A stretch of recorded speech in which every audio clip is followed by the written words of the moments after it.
Hey everyone, welcome to the Successful Mind Podcast.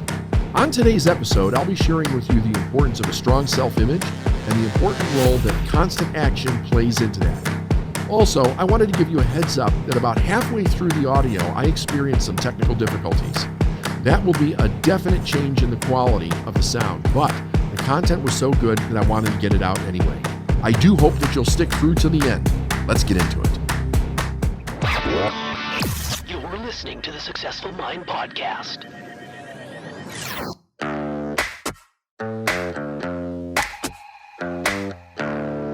Successful people learn how to make their minds work for them.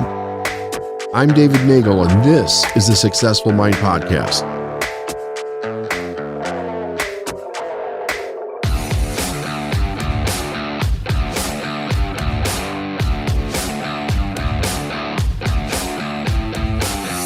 Way back in the 90s, when I was working with my mentor, Bob Proctor, he had a program called The Winner's Image. And I got certified in teaching that program like all the rest of his programs when I became a facilitator for him back in 99. And The Winner's Image was about changing your self-image. Some of the things that I think were really important that he taught me was this idea of the inner image that we hold of ourselves and how it manifests in the physical reality of our life. How does it manifest in the tangible results of our life? It also manifests in the emotional and the spiritual and the psychological process that we experience on a regular basis. But what most people don't realize is just how early this image starts to be formed in our life, and the way or the reason why a person really kind of develops it. I became fascinated with this a long time ago, and not only did I study it to the nth degree, and still do today, but really dived very deep into the idea of how could we help people make this change so that they could experience the life that they want. So basically, in a nutshell, here's what this kind of looks like. You have the life that you're living. Now, if you get an opportunity to sit down and actually write this down and take some notes on this, I would suggest it. Obviously, if you're driving, don't do that. But listen to it again at a different time. But the idea is this: look at your life the way that it is right now. You have who you are as a person, or who you think you are as a person. You have the people that you've surrounded yourself with.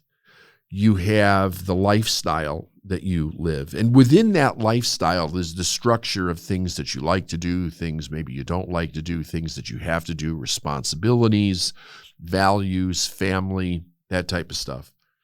You have the results based on your work or your business, finances, health, you name it. It runs the gamut. And most people go through life thinking that this world that they're experiencing, in some way or another, it's kind of happening to them, and they're responding to all these things that are happening. And they've never actually made an important connection that the way that they see themselves and the way that they see themselves and the way that they believe the world should be is actually coming from how they view themselves and what they believe that they're worth.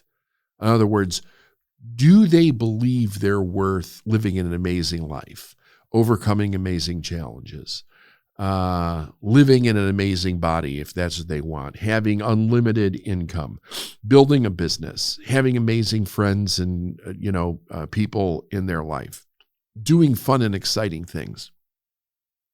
Your average individual doesn't think that, because they're too busy going through life just responding or reacting to everything that's actually showing up. And I remember kind of the first time that I was listening to my mentor teach this, and he was talking about how this image, in other words, like if you could think about a picture of yourself that you hold in your mind of who you are, is intimately connected with all of these different outcomes that are outside of us. And that if we wanted to change those outcomes, it started with changing that internal image. So that brings us to the question then of just when did this image start forming? And when we say image, what exactly do we mean by self-image or our internal self-image? Let's talk about why we would have one to begin with. So the first thing to realize is this. So I want to put out a couple of basic facts. Our subconscious mind, it's not our brain. Our mind is basically every cell of our body, begins its programming at the moment of conception. And as those cells divide and it becomes the nucleus of what we are, that very day, we start to become the person that we're going to be. Now, when we're born, we have to realize the idea that we cannot in any way take care of ourselves. So we're 100% dependent upon mom and dad. And in that dependence, we also have another challenge, and that is we have no idea how to communicate with them in order to get our needs met. But we have very distinct needs that actually have to be met. So we have just external expressions, flailing arms and legs, crying, screaming, making like coo sounds, smiling, looking, right? And that's really about it. Otherwise, it's just biological nature that's taking over in the way that we're experiencing life. And mom and dad kind of have to try to read the signs of what it is that we need. We're getting to know each other in the outside world over this period of time. And our subconscious mind is so ingenious that it begins to pick up on the patterns of how mom and dad relate to us, so that as things begin to happen, they can understand more and more what we need, and we can understand more and more of how we need to behave in order to get those needs met.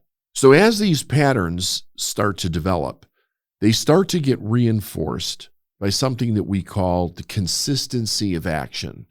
And the consistency of action is how frequent and consistent do mom and dad react to the ways that we start to express ourselves to get our needs met.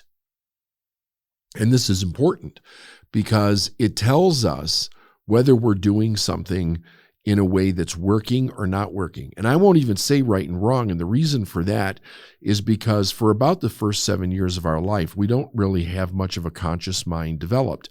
And if we were to say, you're behaving the right way or behaving the wrong way, the problem that kind of falls into place there is that that's the rationalization of the conscious mind that makes that determination.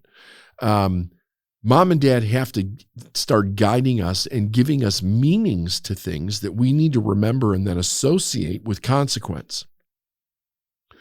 As we start to learn the meanings and associate the consequence, it also helps the conscious mind develop into the thinking mind and the rational mind. So we can actually think about what we're doing, but in the early days, it's not there. It just isn't there.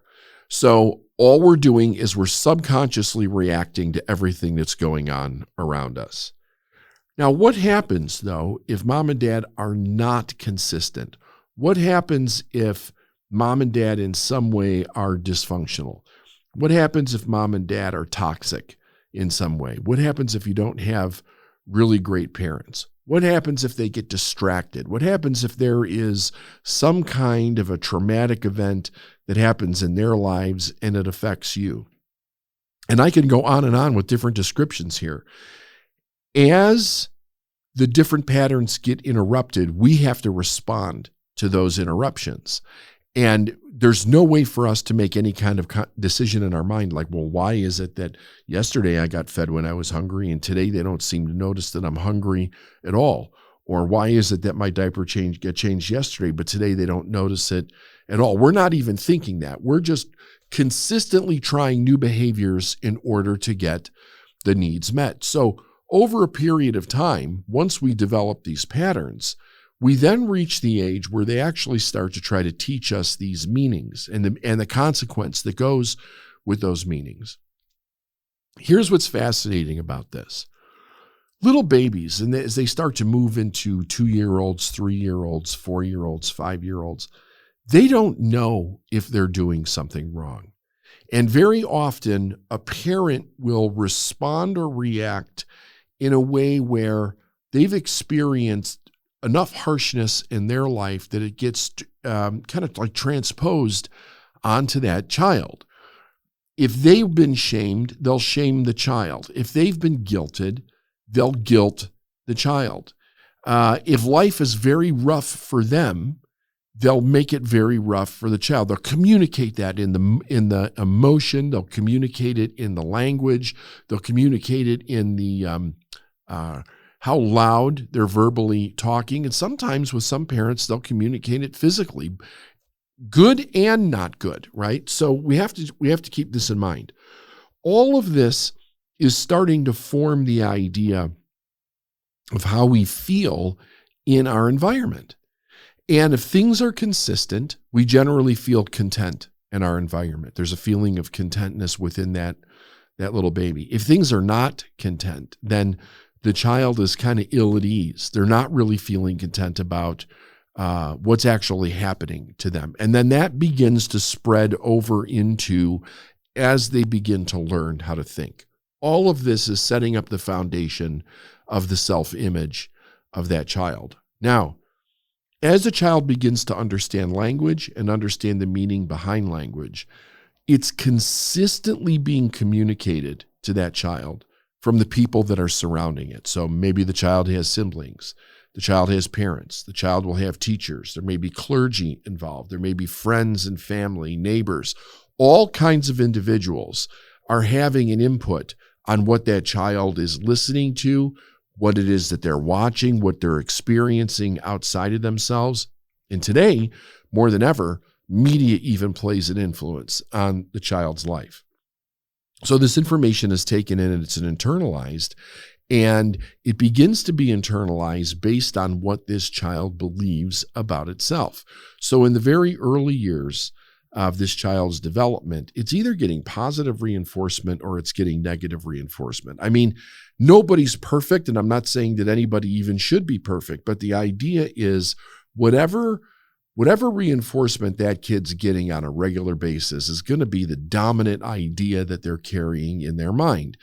If the child is living with parents where they can't seem to do anything right, or there is a dramatic inconsistency around their needs, for whatever reason, based on by the way that we're actually developing, children have a tendency to take this on, and they take it personally in a sense that they're doing something wrong, because the only world that they know how to control is their own. They don't know how to control or change or manipulate or influence their outside world that much at all. There's no consciousness there. Once the child starts to stumble upon things that it's doing well, because it's developing the patterns that it's doing something well, and it's getting the feedback that it's doing something well, it has a tendency to stay on that pattern. And then if it gets the reinforcement for that, it develops an image of itself as it goes through life. So let's think about what was life like when you were little? If you can remember what it was like when you were little, did you get positive reinforcement? Did you get negative reinforcement? How was life back in those days? Was it smooth? Were things well, or was there a lot of discontent? Was there fighting, arguing? What was literally happening within the household that you lived in from your perception? Because I'll tell you what, one of the things that is a very interesting kind of an experience is that very often, if you interview siblings, one child will say, here's my experience of growing up, mom and dad, and the other child will have a completely different experience. How they interpret it's very different. It doesn't necessarily mean that things were all that different, just their interpretation of them is different, because everybody has a different personality. Everybody has a different way of seeing the world in their own unique mindset. So as we go through this period of time growing up, all of these different things are affecting us in different ways. And we start making decisions based on who we think we are in order to get needs met. And then that gives us an outcome. If you grow into an adult and you're thinking to yourself, I don't like my outcome. What most people do is they try to figure out a way to change the outcome instead of understanding that they're creating the outcome, and they're creating it from this idea of a self-image. Now, we do something that's very interesting here at Life Is Now. We'll work with people for a couple hours, and we'll take them through a process that actually shows them what their core wound is that's controlling any negative pattern that they have in their life. Now, every person has both a positive aspect of themselves and a negative aspect of themselves. The positive aspect of ourselves has a tendency to reach out and have an aspiration for life as far as the direction that we want to go. And we have a desire, we have an enthusiasm for following that. But it's very much balanced by whatever negative viewpoint that we have for ourselves. Meaning that if we have a viewpoint that says, if I do too much, I might get in trouble, or if I do too much, that would shame my mother and my father, or I'll get rejected, or people won't like me, or I'm afraid that I won't be loved, or I'll actually be abandoned, which is the number one fear that human beings have, by the way, is abandonment. And the reason that we have that fear is because as small children, the worst possible thing that could happen to us is that we're abandoned. Because if we're abandoned, we die. So not only is it a spiritual idea that we want to be around other people, it's also, it's biology, right? I mean, we have to have those parents around us so that we're going to survive. But as an adult, when we have this negative idea of ourselves, which basically breaks down into two areas. One is that I'm not worthy. In other words, I'm not worthy of good things or things that I want in my life. And the second one is that I'm not lovable. That seems to be how we internalize negative things in our life. So as we grow up into an adult, if we don't think that we're worth good things, if we don't think that we're worth not having major problems or screw-ups in our life, if we don't think we're worth having a great income, if we don't think that we're worth doing whatever it is that we love to do, or running a business, or just enjoying life, the idea that we're not worth it will come in and it will affect the decision-making process that we have, and will actually create results that give us the downside of that idea, which is nothing but problems. And then it manifests into something we call tolerations. A toleration is something that you have in your life that you don't like, but you think you have to have it because you either don't know how to change it, or you don't think that you can change it, or you don't think you're worth changing it, or you don't think you're good enough to actually change it. And what we do is we help a person change that. Number one, recognize it, what's causing this problem. And then we get into the idea of, how do I view myself differently so that, in effect, I can consciously make a change in the decision-making progress so that I'm not actually tolerating things. Look at it like this. You're absolutely born to be a success.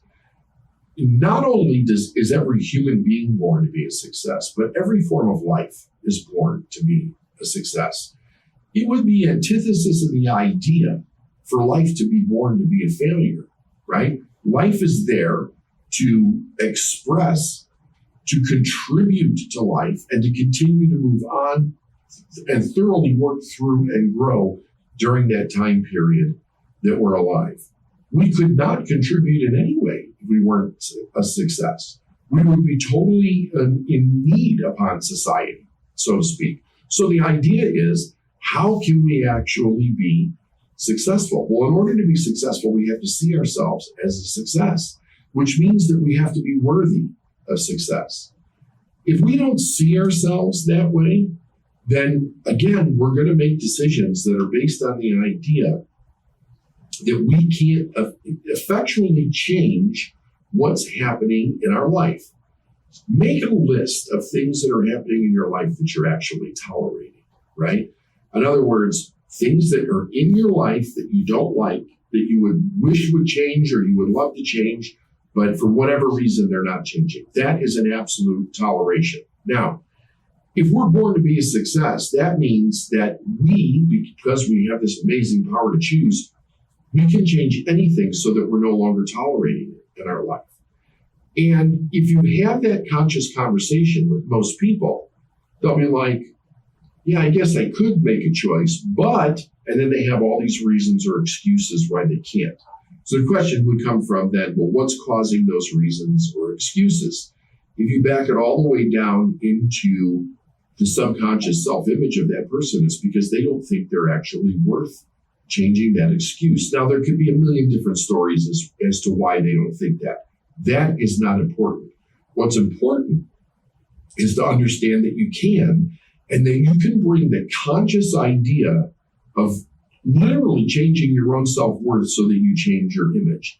If you build an image of the person that you want to become in your mind, in other words, seeing with your mind's eye who you really want to be, living the life that you truly want, receiving the results in life that you truly want, and you start making decisions from the place of removing tolerations, right? In other words, instead of making a decision because I don't think that I can, and I've got all the reasons why I can't, I'm going to make a decision from there, somehow I can.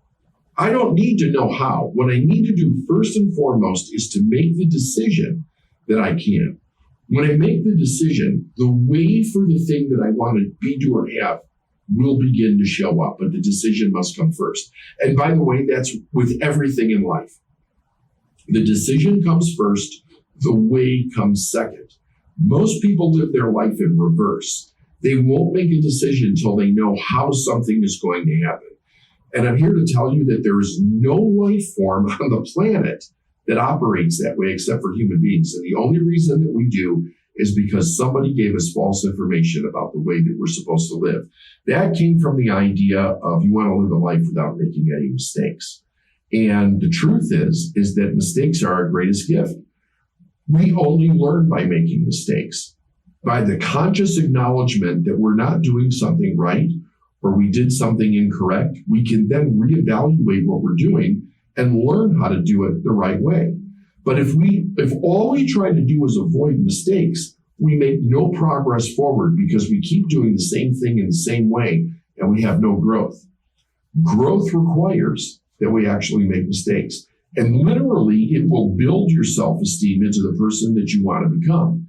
If you're constantly retracting from that, it won't, because you continue to reaffirm the idea that you don't think that you can or you don't think that you're worthy. Every person on the planet has an internal image or design of what it is that they think that they are. And you have the conscious ability to actually change that image into what you want. So what I recommend for people is they sit down and actually make a list. Make a list of all the things that you want to be, do, and have in life.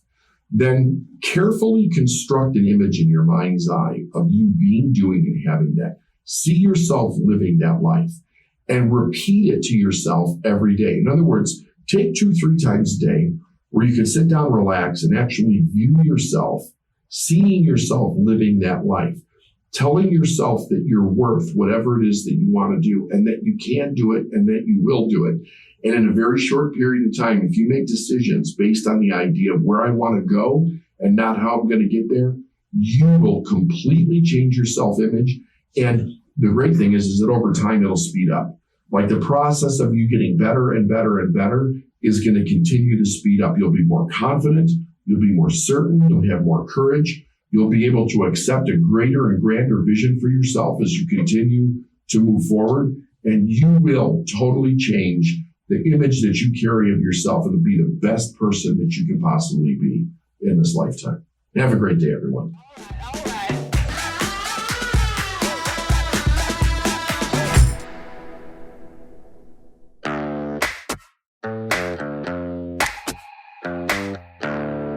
Thanks for listening to the Successful Mind Podcast. If you like what you heard and you want to learn more, go to lifeisnowinc.com. I'll see you next week.